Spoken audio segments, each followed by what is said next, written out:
A lot of people also na medyo they're taking advantage of grace. Sana naman medyo mag-isip naman tayo ng konti. Diba? We know her weaknesses and let's not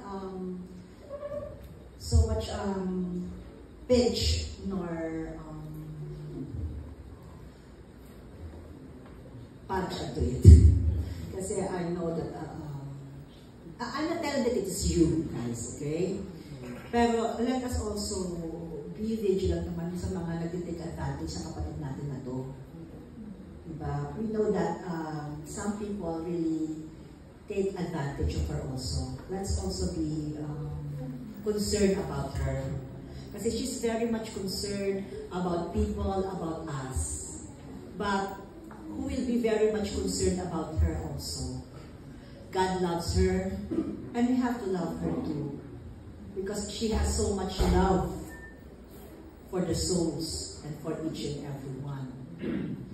Grace, the word of God that I want to impart with you is it's in Proverbs 3, 4, and 5 and 6. It's trust in the Lord with all your heart. You always have to trust the Lord and lean not on your own understanding. Because there are things that you won't be able to understand. But always seek God. Trust Him. Diba? Kaya pag halimbawa medyo magtatatalas ka na, Lord, I trust you. Hold me. Diba? Yun. So, trust in the Lord always, please. Because He cares and He loves you so much. So, with the glory, please lang, tignan natin naman ang ating kapatid na si Grace.